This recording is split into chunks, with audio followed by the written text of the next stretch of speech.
ನಮಸ್ಕಾರ. ಉಜಿರೆಯ ಶ್ರೀ ಜನಾರ್ದನ ದೇವಸ್ಥಾನದ ಬ್ರಹ್ಮಕಲಶೋತ್ಸವಕ್ಕೆ ಸಕಲ ಸಿದ್ಧತೆಗಳು ನಡೀತಾ ಇದೆ. ಈ ಬಾರಿ ವಿಜಯ ಗೋಪುರ ಕೂಡ ಉದ್ಘಾಟನೆಗೊಳ್ಳಿಕ್ಕಿದೆ. ನಮ್ಮ ಜೊತೆಗೆ ಒಬ್ರು ಅತಿಥಿ ಇದ್ದಾರೆ.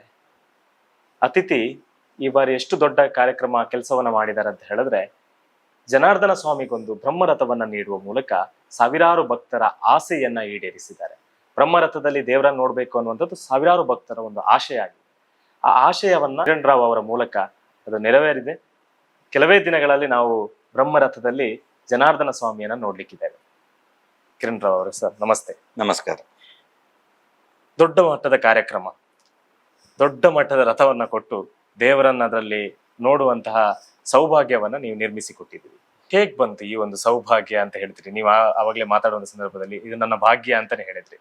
ಕೆಲವರು ದುಡ್ಡು ಕೊಟ್ರೆ ಅಥವಾ ಏನಾದ್ರು ಕೊಟ್ರೆ ಎಲ್ಲರಿಗೂ ಗೊತ್ತಾಗ್ಬೇಕು ಅನ್ನುವಂತಹ ಯೋಚನೆ ಇರುತ್ತೆ. ಆದ್ರೆ ನಿಮಗಿಲ್ಲ. ನೀವು ಇದನ್ನ ಎಲ್ಲವನ್ನ ಮರೆಮಾಚಿ ನಾನು ಯಾರಿಗೂ ಸಿಗದಾಗೆ ಇರ್ಬೇಕು, ದೇವರ ಕೆಲಸವನ್ನ ಮಾಡ್ತಾ ಇದ್ದೀನಿ ಅನ್ನುವಂಥದ್ದು ನಿಮ್ಮ ಒಂದು ಆಶೆ. ಏನ್ ಹೇಳಲಿಕ್ಕೆ ಬಯಸ್ತೀರಿ ಈ ಸಂದರ್ಭದಲ್ಲಿ? ನಮಸ್ಕಾರ ಎಲ್ಲರಿಗೂ. ಒಂದು ಮಾತಿದೆ, ತೇನ ವಿನ ತೃಣಮಪಿ ನ ಚಲತಿ ಅಂತೇಳಿ. ಜಗತ್ತಿನಲ್ಲಿ ಒಂದು ಹುಲ್ಲು ಕಡ್ಡಿ ಅಲುಗಾಡಬೇಕಾದ್ರೂ ಆ ಭಗವಂತನ ಇಚ್ಛೆ, ಪ್ರೇರಣೆ, ಶಕ್ತಿ ಇರಬೇಕು. ನಮ್ಮದ್ದು ಏನೂ ಇಲ್ಲ ಅನ್ನುವಂಥದ್ದು ಒಂದು ಶಾಸ್ತ್ರ. ಅದರಿಂದ ಭಗವಂತ ಕೊಟ್ಟದ್ದನ್ನ ನಾವು ಭಗವಂತನಿಗೆ ಅರ್ಪಿಸುವಂಥದ್ದು ಅಷ್ಟೇ ನಮ್ಮದು ಉದ್ದೇಶ. ಬಿಟ್ರೆ ಅದರಿಂದ ನಾನು ಕೊಟ್ಟದ್ದು ಹೇಳಿಕೊಳ್ಳಿಕ್ಕೆ ನನ್ನದ್ದು ಏನೂ ಇಲ್ಲ. ಅದರಿಂದ ಅದರಲ್ಲಿ ಜಂಬ ಅಥವಾ ಅದರಲ್ಲಿ ಅಹಂಕಾರ ಬರುವಂಥದ್ದು ಏನಿಲ್ಲ. ನಾನು ಅದರ ಪ್ರಚಾರವನ್ನು ಬಯಸುವಂಥದ್ದು, ನಾನು ಯಾವತ್ತೂ ಮಾಡಿದವನ್ನೆಲ್ಲ ಮಾಡುವವರು ಅಲ್ಲ ನಾವು. ಅದರಿಂದ ಅದೊಂದು ಭಗವಂತ ಕೊಟ್ಟ ಅವಕಾಶ ಅಂತೇಳಿ ಅದನ್ನು ಸ್ವೀಕರಿಸಿ ನಾವು ಮಾಡ್ತಾ ಇದ್ದೇವೆ. ಬಿಟ್ರೆ ಬೇರೆ ಯಾವ ಉದ್ದೇಶನೂ ಅಲ್ಲ.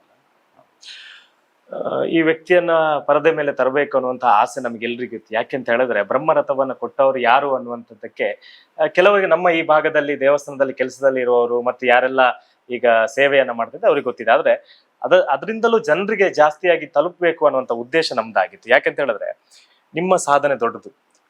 ಬರೀ ನೀವು ರಥವನ್ನ ಕೊಟ್ಟಿದ್ದಲ್ಲ, ಅಲ್ಲದೆ ನಮ್ಮ ದೇಶವನ್ನ ಒಂದು ಬೇರೆ ಕಡೆಗೆ ಪ್ರತಿನಿಧಿಸ್ತಿದ್ದೀರಿ. ಶ್ರೀಕೃಷ್ಣನನ್ನ ಪ್ರತಿನಿಧಿಸುವಂತ ಕೆಲಸವನ್ನ ಮಾಡ್ತಾ ಇದ್ದೀರಿ. ನೀವು ಅಮೆರಿಕದಲ್ಲಿದ್ದಾರೆ. ಸೊ ಅದರ ಬಗ್ಗೆ ನಾವು ಮಾತಾಡೋದು. ನಿಮ್ಮ ಬಾಲ್ಯದಿಂದ ಆರಂಭ ಮಾಡುವ ನಾವು.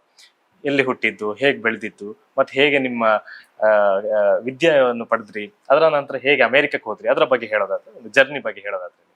ಖಂಡಿತ. ನನ್ನ ತಾಯಿ ಆಶಾ ಚಿದಾನಂದರಾವ್ ಅಂತೇಳಿ, ತಂದೆ ಹೆಸರು ಚಿದಾನಂದರಾವ್. ಮೂಲತಃ ನಾವು ಬರಿಂಗಾಯ ಅನ್ನತಕ್ಕಂಥ ಊರು, ನಿಡ್ಲೆ ಗ್ರಾಮ. ಅಲ್ಲಿ ಹುಟ್ಟಿ ಬೆಳೆದವರು. ಅಲ್ಲೇ ನನ್ನ ಪ್ರಾಥಮಿಕ ವಿದ್ಯಾಭ್ಯಾಸ ಎಲ್ಲ ನಲ್ಲಿ ನಡೆಯಿತು. ಬಳಿಕ ಪ್ರೌಢ ಶಿಕ್ಷಣಕ್ಕೋಸ್ಕರ ನಾನು SDM ಹೈಸ್ಕೂಲ್ ಉಜಿರೆಗೆ ನಾವು ಬಂದೆ. ಆಮೇಲೆ ಅದರ ಮಧ್ಯದಲ್ಲಿ ನಾವು ಅಲ್ಲಿಂದ ಜಾಗ ಮಾರಾಟ ಮಾಡಿಬಿಟ್ಟು ನಾವು ಉಜಿರೆಗೆ ವಾಸ್ತವ್ಯ ಬರ್ತೇವೆ. ಉಜಿರೆಯಲ್ಲಿ ವಾಸಿಸ್ತೇವೆ ಸುಮಾರು 1993 ಇಸವಿ ಸಮಯದಲ್ಲಿ. ಆಮೇಲೆ ಇಲ್ಲಿ ವಿದ್ಯಾಭ್ಯಾಸ ಮುಂದುವರಿಯುತ್ತೆ. ಬಳಿಕ ನನ್ನಲ್ಲಿದ್ದಂತಹ ಒಂದು ಧಾರ್ಮಿಕ ಜಾಗೃತಿಯನ್ನು, ಧಾರ್ಮಿಕ ಪ್ರಜ್ಞೆಯನ್ನು ನೋಡಿಕೊಂಡು ನನ್ನ ದೇವರಲ್ಲಿ ಪೂಜೆಯನ್ನು ಮಾಡತಕ್ಕಂಥ ಆಸಕ್ತಿಯನ್ನು ನೋಡಿ ನನ್ನ ತಂದೆ ತಾಯಿ ವಿದ್ಯಾಪೀಠಕ್ಕೆ ಸೇರಿಸೋಣ ಅನ್ನೋದು ನಿಶ್ಚಯಿಸಿ ನನ್ನ 10ನೇ ತರಗತಿ ಆದ ಮೇಲೆ ಪುತ್ತಿಗೆ ವಿದ್ಯಾಪೀಠಕ್ಕೆ ಸೇರಿಸಿದ್ದು. ಬಹಳ ಏನು ಹೇಳ್ಬೋದು, ಮುಗ್ಧನಾಗಿದ್ದೆ ಅಂತೇಳಿ ನನಗೆ ಇವಾಗಲೂ ತಾಯಿ ಹೇಳ್ತಾರೆ. ಏನು ಮಾತಾಡಿದರೆ ನಾಚಿಕೆ ಪಡುವಂತಹ ಸ್ವಭಾವ ಅಂತೇಳಿ. ಅಂತಹವನನ್ನ ವಿದ್ಯೆಯನ್ನ ಕೊಟ್ಟು ನನ್ನನ್ನು ಬೆಳೆಸಿ ಒಬ್ಬ ವ್ಯಕ್ತಿಯನ್ನಾಗಿ ಮಾಡಿದವರು ಉಡುಪಿ ಪುತ್ತಿಗೆ ಮಠಾಧೀಶರಾದಂತಹ ಸುಗುಣೇಂದ್ರ ಶ್ರೀಪಾದರು. ಅಲ್ಲಿ 5 ವರ್ಷಗಳ ಕಾಲ ವಿದ್ಯಾಭ್ಯಾಸ. ಬಳಿಕ ಸಂಸ್ಕೃತದಲ್ಲಿ MA ಮಾಡಿಕೊಂಡು ಪುತ್ತಿಗೆ ಶ್ರೀಪಾದರಲ್ಲಿ 2 ವರ್ಷ ಸುಧಾಧ್ಯಯನ ಮಾಡಿಕೊಂಡು ಬಳಿಕ 2002ನೇ ಇಸ್ವಿಗೆ ನಮಗೆ ಗ್ರಾಜ್ಯುಯೇಷನ್ ವಿದ್ಯಾಪೀಠ ಮಂಗಳ ಆಯಿತು.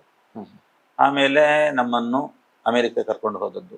ಅಲ್ಲಿಗೆ ಅಮೆರಿಕ ಹೋದಾಗ ನಾವು ವಿಸಿಟರ್ ವೀಸಾದಲ್ಲಿ ಅಂತೇಳಿ ನಾವು ಅಲ್ಲಿ ಕ್ಷಣಿಕ ಸಮಯಕ್ಕೋಸ್ಕರ ನಾವು ಹೋದದ್ದು, 6 ತಿಂಗಳಿಗೋಸ್ಕರ ಅಂತೇಳಿ ಹೋದದ್ದು.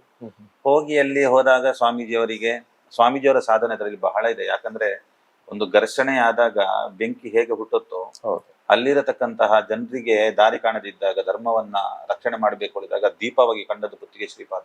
ಇಲ್ಲಿ ಎಷ್ಟು ಘರ್ಷಣೆಗಳಾಯ್ತು, ವಿದೇಶಯಾನ ಅನ್ನತಕ್ಕಂಥದ್ದು ವಿಷಯದಲ್ಲಿ ತುಂಬಾ ಘರ್ಷಣೆಗಳಾಯ್ತು. ಆವಾಗ ದೀಪವಾಗಿ ಕಂಡದ್ದು ಅಲ್ಲಿದ್ದವರಿಗೆ. ಅವರಿಗೆ ಆ ಒಂದು ದೀಪ ಒಂದು ಅಲ್ಲಿಗೆ ಹೋಗಿ ಸ್ವಾಮೀಜಿಯವರು ಹೋಗಿ ಅಲ್ಲಿ ಎಲ್ಲ ಮಂದಿರಗಳನ್ನ ಪ್ರತಿಷ್ಠೆ ಮಾಡಿದ್ರು.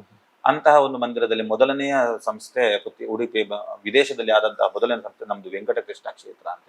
ಅಲ್ಲಿ ಶ್ರೀನಿವಾಸ ದೇವರನ್ನು ಇಟ್ಟು ಪೂಜೆ ಮಾಡ್ಲಿಕ್ಕೆ ನನ್ನನ್ನು ನೇಮಿಸಿದ್ರು. ನನ್ನ ಜೊತೆಗೆ ಇನ್ನೊಬ್ರು ಬಂದಿದ್ರು. ಅವರು ಬಂದ್ಬಿಟ್ಟು ಇನ್ನೊಂದು ನ್ಯೂಜೆರ್ಸಿ ಅನ್ನತಕ್ಕಂಥ ನಗರದಲ್ಲಿ ನೇಮಿಸಿದ್ರು. ಹಾಗೆ ನಾವಿಬ್ಬರು ಹೋಗಿ ಅಲ್ಲಿ ಪುತ್ತಿಗೆ ವಿದ್ಯಾಪೀಠದಿಂದ ಕಲಿತು ಹೋದಂತಹ ಮೊದಲ ವಿದ್ಯಾರ್ಥಿಗಳು ನಾವಿಬ್ಬರು. ಅಲ್ಲಿ ಹೋಗಿ ನಾವು ಸುಮಾರು ಹೋದ ಮೇಲೆ 2002ನೇ ಇಸ್ವಿಗೆ ಹೋದ ಮೇಲೆ 2008ನೇ ಇಸ್ವಿ ತನಕ ಬರ್ಲಿಕ್ಕೆ ಆಗ್ಲಿಲ್ಲ ನನಗೆ. ಸುಮಾರು ಆ ಸಮಯದಲ್ಲಿ ಬಹಳ ವೀಸಾದಲ್ಲಿ ತುಂಬಾ ಪ್ರಾಬ್ಲಮ್ ಆಗ್ತಾ ಇತ್ತು. ಆದ್ರಿಂದ ನಾವು ಅಲ್ಲೇ ನಿಲ್ಬೇಕಾದಂತಹ ಅನಿವಾರ್ಯತೆ ಇತ್ತು. ಬಹಳ ಕಷ್ಟಪಟ್ಟಿದ್ದೇವೆ. ಯಾಕಂದ್ರೆ 7-8 ವರ್ಷ ದೇಶವನ್ನು ನೋಡ್ಲಿಕ್ಕೆ ಇರ್ಲಿಲ್ಲ, ಬರುವ ಆಸೆಯನ್ನೇ ಬಿಟ್ಟಿದ್ವು. ಅಂತಹ ಒಂದು ಪರಿಸ್ಥಿತಿ ಕಷ್ಟ ಇತ್ತು ಅವಾಗ.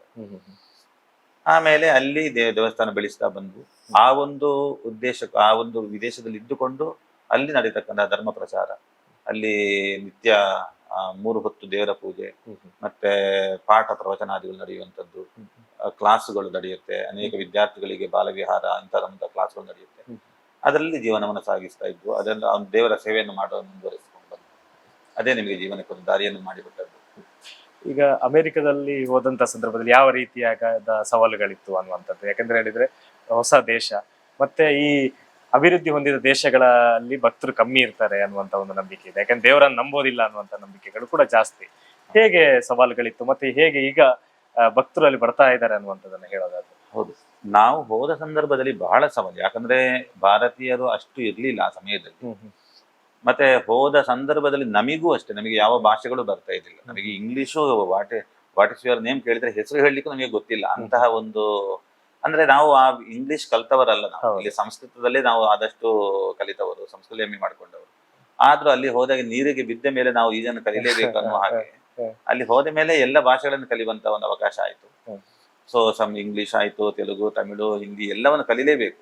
ಬೇರೆ ಇದುವೇ ಅನಿವಾರ್ಯ ಅಲ್ಲಿ.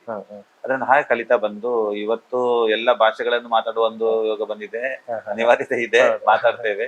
ಮತ್ತೆ ಧಾರ್ಮಿಕ ಪ್ರಜ್ಞೆ ಇವಾಗ ಇಲ್ಲಿಗೆ ಮತ್ತೆ ಅಲ್ಲಿಗೆ ನಾವು ಕಂಪೇರ್ ಮಾಡಿದ್ರೆ ಬಹಳ ಧಾರ್ಮಿಕ ಪ್ರಜ್ಞೆ ಅಲ್ಲಿ ತುಂಬಾ ಜಾಸ್ತಿ. ನಾನು ಹೇಳುವಾಗೆ ಪ್ರತಿಯೊಂದು ಕಾರ್ಯಕ್ರಮಗಳನ್ನು ಮಾಡಬೇಕಾದ್ರೂ ಅವರು ಪ್ರತಿಯೊಂದು ಕಾರ್ಯಕ್ರಮಗಳಲ್ಲೂ ಪ್ರಶ್ನೆಯನ್ನು ಮಾಡ್ತಾರೆ. ಈಗ ನಾವು ಮಾಡತಕ್ಕಂಥ ಹೋಮವನ್ನು ಮಾಡಬೇಕು ಹೇಳಿದಾಗ ಹೋಮವನ್ನು ಮಾಡತಕ್ಕಂಥ ಉದ್ದೇಶ ಏನು, ಆ ಜಿಜ್ಞಾಸೆ ಬಹಳ ಇರುವಂತದ್ದು ಅಲ್ಲಿ. ಸೊ ನಾವು ಅದನ್ನು ಯಾವ ಪ್ರಶ್ನೆಯನ್ನು ಮಾಡದೇ ಇದ್ದ ಕಾರಣ ಈಗ ಹೊಸ ಪೀಳಿಗೆ ಮಕ್ಕಳಿಗೆ ಏನಾಗುತ್ತೆ, ನಮಗೆ ಧಾರ್ಮಿಕ ಪ್ರಜ್ಞೆ ಕಡಿಮೆ ಆಗ್ತದೆ. ಸೊ ಯಾವತ್ತು ಪ್ರಶ್ನೆ ಮಾಡಿದಾಗ ಅದಕ್ಕೆ ಉತ್ತರ ಸಿಕ್ಕಿದಾಗ ಅವರಿಗೆ ಅದರ ನಂಬಿಕೆ ಜಾಸ್ತಿ ಆಗ್ತಾ ಹೋಗುತ್ತೆ. ನಾನು ಎಲ್ಲಿ ಹೇಳೋದಷ್ಟೇ, ಇಲ್ಲಿ ಆದಷ್ಟು ಪ್ರಶ್ನೆಗಳನ್ನ ಕೇಳಬೇಕು ಮಕ್ಕಳು. ಅದಕ್ಕೆ ನಾವು ಸಮಂಜಸವಾದ ಉತ್ತರವನ್ನು ಕೊಡಬೇಕು. ನಾವು ಮಾಡತಕ್ಕಂತಹ ಪ್ರತಿಯೊಂದು ವ್ರತ, ನಿಯಮ, ಪೂಜಾದಿಗಳಿಗೂ ವೈಜ್ಞಾನಿಕ ಕಾರಣಗಳು ಉಂಟು. ನಾವೀಗ ಒಂದು ಉಪವಾಸ ಮಾಡಬೇಕಾದ್ರೆ ಅಥವಾ ವ್ರತಗಳನ್ನ ಮಾಡಬೇಕಾದ್ರೆ ಅದಕ್ಕೆ ಸೈಂಟಿಫಿಕ್ ರೀಸನ್ಸ್ ಉಂಟು, ಇಲ್ಲದೆ ಇಲ್ಲ. ಆದ್ರೆ ಅದನ್ನ ನಾವು ತಿಳ್ಕೊಂಡು ನಾವು ಕಲಿತು ನಾವು ಮಕ್ಕಳಿಗೆ ಹೇಳಿದಾಗ ಆ ಒಂದು ಧಾರ್ಮಿಕ ಪ್ರಜ್ಞೆ ಅವರಲ್ಲೂ ಹುಟ್ಟುತ್ತೆ. ಇಲ್ಲದ್ರೆ ಅವರ ನಂಬಿಕೆ, ಮೂಢನಂಬಿಕೆ ಅಂತೇಳಿ ಅದನ್ನು ಹೇಳ್ಕೊಂಡು ಮುಂದುವರಿಸ್ಕೊಂಡು ಹೋಗ್ತಾರೆ. ಅದರಿಂದ ಆ ಒಂದು ಪ್ರಜ್ಞೆ ಅಲ್ಲಿ ನೋಡಿದಾಗ ಬಹಳ ಜನರು ಪ್ರಶ್ನೆಯನ್ನು ಕೇಳುವಂಥದ್ದು, ಆ ಪ್ರಶ್ನೆಯನ್ನ ಅವರು ಕೇಳ್ಕೊಂಡು ಉತ್ತರ ತಿಳ್ಕೊಂಡು ಮತ್ತೆ ಅದನ್ನ ಫಾಲೋ ಮಾಡ್ತಾ ಇದ್ದಾರೆ. ಅದು ಬಹಳ ಅಲ್ಲಿ ನಾವು ಕಾಣತಕ್ಕಂತಹ ವ್ಯತ್ಯಾಸ, ಇಲ್ಲಿಗೂ ಅಲ್ಲಿಗೆ ಇರತಕ್ಕಂಥ ವ್ಯತ್ಯಾಸ. ಒಂದು ಕಡೆ ನೀವು ಪೌರೋಹಿತ್ಯದ ಜೊತೆಗೆ ಹಿಂದೂ ಧರ್ಮವನ್ನ ಬೆಳೆಸುವಂತ ಕೆಲಸವನ್ನು ಮಾಡ್ತಾ ಇದ್ರಿ, ಜನಗಳಲ್ಲಿ ಪ್ರಜ್ಞೆ ಮೂಡಿಸುವಂತ ಕೆಲಸವನ್ನು ಮಾಡ್ತಾ ಇದ್ರಿ ಅಂತ ಹೇಳಿ ತಪ್ಪಾಗ್ಲಿಕ್ಕಿಲ್ಲ ಅಲ್ವಾ? ಖಂಡಿತ ಹೌದು. ಪುತ್ತಿಗೆ ಶ್ರೀಗಳವರ ಮೂಲ ಉದ್ದೇಶವೇ ಅದು. ವಿದೇಶದಲ್ಲಿ ನಾವು ಹೋಗಿರತಕ್ಕಂತಹ ಭಾರತೀಯರಿಗೆ ನಾವು ಹೋಗದೇ ಇದ್ದ ಪಕ್ಷದಲ್ಲಿ ನಾವೇ ಆಲೋಚನೆ ಮಾಡ್ತೇವೆ. ಹೋಗದೇ ಇದ್ದ ಪಕ್ಷ ಒಂದು ಶ್ರಾದ್ದಾದಿಗಳನ್ನು ಮಾಡ್ಬೇಕಾದ್ರೆ ಅಥವಾ ಒಂದು ಗೃಹ ಪ್ರವೇಶ, ಒಂದು ಪೂಜೆಯನ್ನು ಮಾಡ್ಬೇಕಾದ್ರೆ ಅಲ್ಲಿ ವೈದಿಕರೇ ಇರ್ಲಿಲ್ಲ ಅವಾಗ. ಈ ಇಸ್ಕಾನ್ನವರು ಸ್ವಲ್ಪ ಜನ ಇದ್ದು ಬಿಟ್ರೆ ನಮ್ಮ ಸೌತ್ ಕೆನರಾದಲ್ಲಿ, ವಿಶೇಷವಾಗಿ ನಾವು ಉಡುಪಿ ಈ ಪ್ರಾಂತ್ಯದ ದಕ್ಷಿಣ ಕನ್ನಡದವರು ಯಾರು ಜಾಸ್ತಿ ಒಬ್ರು ಇಬ್ರು ಇದ್ರಷ್ಟೇ. ಅದು ಬೇರೆ ಊರಲ್ಲಿ ಇದ್ರು. ಒಂದು ಊರಿಂದ ಒಂದು ಊರಿಗೆ ಬಹಳ ದೂರ ಇರುತ್ತೆ. ವಿಮಾನಗಳಲ್ಲೇ 4 ಗಂಟೆ 5 ಗಂಟೆ ಪ್ರಯಾಣಗಳಿರುತ್ತೆ. ಅದರಿಂದ ಪುತ್ತಿಗೆ ಶ್ರೀಗಳವರ ಉದ್ದೇಶವೇ ಅಲ್ಲಿ ಹೋಗಿ ನಮ್ಮತನವನ್ನ ಉಳಿಸ್ಲಿಕ್ಕೆ ನಾವು ಯಾರಾದ್ರೇನು ಪ್ರಯತ್ನ ಮಾಡಬೇಕು ಅಂತೇಳಿ ಆ ಒಂದು ಕ್ರಾಂತಿಗೋಸ್ಕರ ಅವರು ಆ ವಿದೇಶಕ್ಕೆ ಬಂದ್ರೆ ಬಿಟ್ರೆ ಅಂತ ಒಂದು ಉದ್ದೇಶದಿಂದ ನಾವು ಹೋದ ಕಾರಣ ಇವತ್ತು ಅಲ್ಲಿ ಧರ್ಮ ಪ್ರಚಾರ ಆಗ್ತಾ ಉಂಟು, ಬಹಳ ಧರ್ಮ ಪ್ರಚಾರ ಆಗ್ತಾ ಉಂಟು.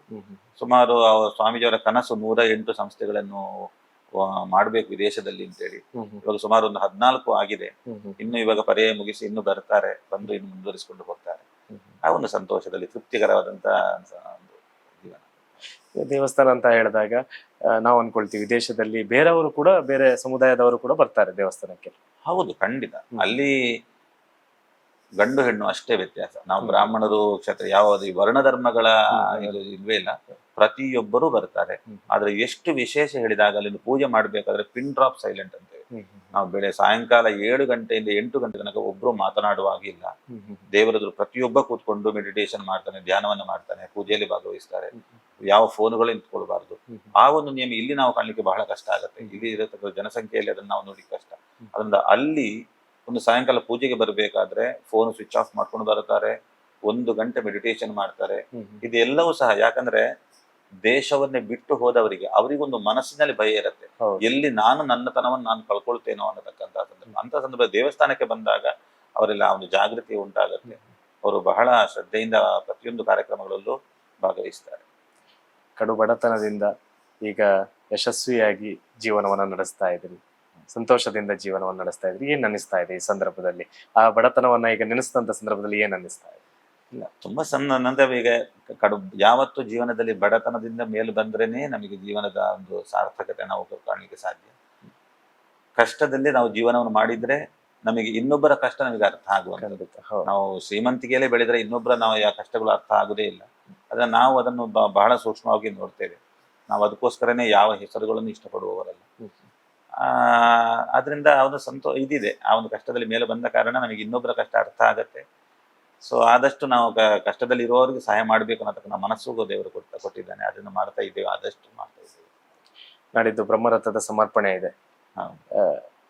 ಆರಂಭದಿಂದ ನೀವು ಇಲ್ಲೇ ಇದ್ರಿ ಆ ಬ್ರಹ್ಮರಥದ ಆರಂಭ ಕೆಲಸ ಸಂದರ್ಭದಲ್ಲಿ. ಈಗ ಬ್ರಹ್ಮರಥವನ್ನ ಸಮರ್ಪಣೆ ಮಾಡುವಂತ ಸಂದರ್ಭ, ಈ ಸಂದರ್ಭದಲ್ಲಿ ಏನ್ ಅನ್ನಿಸ್ತಾ ಇದೆ? ಏನ್ ಹೇಳಲಿಕ್ಕೆ ಬಯಸ್ತೀರಾ ನಮ್ಮ ವೀಕ್ಷಕರಿಗೆ? ಇಲ್ಲ, ತುಂಬಾ ಎಲ್ಲರೂ ಬಂದು ಭಾಗವಹಿಸಬೇಕು. ಇಂತಹ ಒಂದು ಒಳ್ಳೆಯ ಐತಿಹಾಸಿಕ ಕಾರ್ಯಕ್ರಮ ನಡೀತಾ ಉಂಟು, ಬ್ರಹ್ಮಕಲಶೋತ್ಸವ ನಡೀತಾ ಉಂಟು.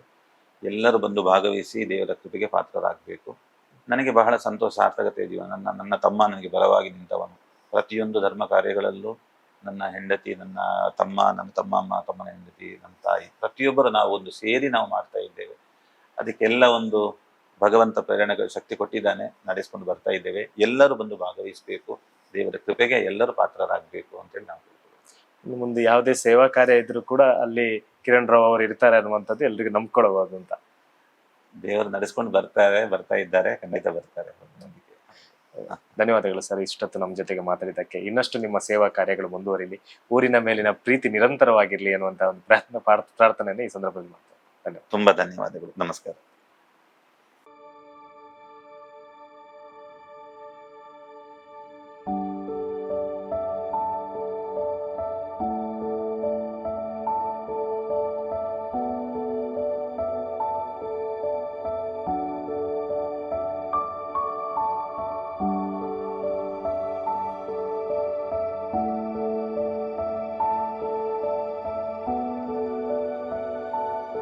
ನನ್ನ ಹೆಸರು ನವೀನ್ ಅಂತ. ಆ್ಯಕ್ಚುಲಿ ನಮಗೆ ಈಗ ಹೆಣ್ಣು ಮಗು ಆಗಿದೆ. ತುಂಬ ಖುಷಿ ಆಗ್ತಾಯಿದೆ. ಹಾಸ್ಪಿಟಲ್ ಫೆಸಿಲಿಟೀಸ್ ಮತ್ತು ಇಲ್ಲಿದ್ದ ಸ್ಟಾಫ್, ಡಾಕ್ಟರ್ಸ್ ಸ್ವಚ್ಛ ಪೂರ ಭಾಳ ಶೋಕುಡೆ ಸ್ವಚ್ಛತೆ ಪೂರ ಕ್ಲೀನ್ ಎಲ್ಲ. ಮುಖ್ಯವಾಗಿ ಕಾವಂದರ ಕನಸು ಇದು. ಏನೊಂದು ಒಳ್ಳೆಯ ಆಸ್ಪತ್ರೆ ಉಜಿರೆಯಲ್ಲಿ ಬೇಕು. ಎಲ್ಲರೂ ಏನೊಂದು ಮಂಗಳೂರಿಗೆ ಹೋಗಬೇಕು, ಒಂದು ಎಮರ್ಜೆನ್ಸಿ ಆದರೆ ಅಂತಹ ಸಿಚುವೇಶನ್ ಬರಬಾರ್ದು. ನಮ್ಮ ಏನೊಂದು ಊರಲ್ಲಿ ಒಳ್ಳೆಯ ಏನೊಂದು ಆಸ್ಪತ್ರೆ, ಸುಸಜ್ಜಿತವಾದ ಆಸ್ಪತ್ರೆ ಬೇಕು ಅಂತ ಹೇಳುವ ಕನಸು 12 ಗಂಟೆ 1 ಗಂಟೆ 2 ಗಂಟೆಗೆ ನಾನು ನೋವು ಅಂತ ಹೇಳುವಾಗಲೂ ಏನು ನಿಮಿಷವೂ ವ್ಯರ್ಥ ಮಾಡದೆ ಇಮಿಡಿಯೇಟ್ಲಿ ಆಗಿ ಬಂದು ನನ್ನನ್ನೆಲ್ಲ ಆ ನೋವಿಗೆ ಬೇಕಾದ ವಿಚಾರಗಳನ್ನೆಲ್ಲ ಮಾಡಿದ್ದಾರೆ.